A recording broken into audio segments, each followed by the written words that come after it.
South ബ്ലോക്കിന്റെ president റഹ്മത്ത്, north ബ്ലോക്കിന്റെ president അമ്പിളി ഉൾപ്പെടുന്ന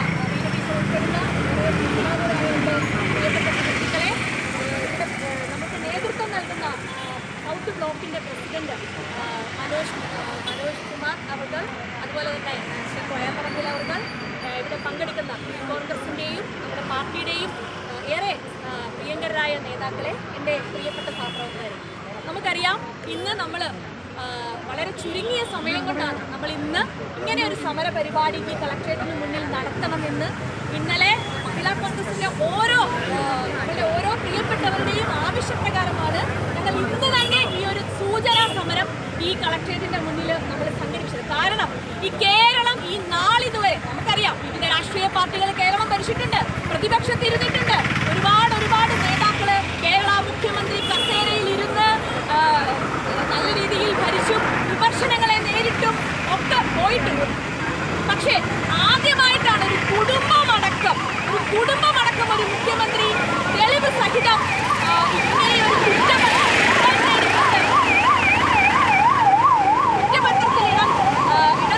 അറസ്റ്റ് വരെ ചെയ്യാവുന്ന കുറ്റം ചെയ്തുകൊണ്ട് ഒരു മുഖ്യമന്ത്രിയുടെ കുടുംബവും ഒന്നടങ്കം ഇങ്ങനെ ജനങ്ങളുടെ മുന്നിൽ അപഹാസ്യരായി തലകുടിച്ച് നിൽക്കേണ്ടി വരുന്ന ഒരു കാഴ്ച ഈ കേരളത്തിൽ ആദ്യമാണ് എന്ന് സൂചിപ്പിക്കാൻ ഞാൻ ആഗ്രഹിക്കുകയാണ്. തീർച്ചയായും ഇത് കേരളം കണ്ടില്ലെന്ന് നടിക്കില്ല, ഈ പ്രതിപക്ഷം ഒരു കാരണവശാലും ഇത് കണ്ടില്ലെന്ന് നടിക്കില്ല. കാരണം കേരളത്തിൽ ഇതിനു മുമ്പ് സെക്രട്ടേറിയറ്റിന്റെ മുന്നിൽ നടന്ന ചില നാണംകെട്ട സമരങ്ങളെ ഈ നിമിഷം ഇവിടെ ഞാൻ ഓർമ്മിപ്പിക്കുകയാണ്.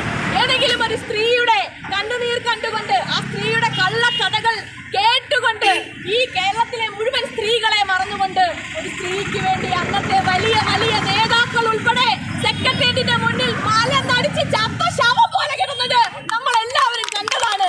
നാണമില്ലേ കമ്മ്യൂണിസ്റ്റ് പ്രവർത്തകരെ എന്ന് ചോദിക്കാൻ ഈ അവസരം മഹിളാ കോൺഗ്രസ് ഉപയോഗിക്കുകയാണ്. നിങ്ങൾക്ക് നാണമില്ലേ? ഇന്നലെ കമ്മ്യൂണിസ്റ്റ് നേതാക്കളൊക്കെ പറഞ്ഞു, ഞങ്ങൾ കവചം തീർക്കും. ആർക്ക് കവചം തീർക്കും? ഞങ്ങളുടെ മുഖ്യമന്ത്രിക്ക് എന്താ അയാള് എന്തോ വീരപ്രവൃത്തി ചെയ്തു വന്നവനാണോ?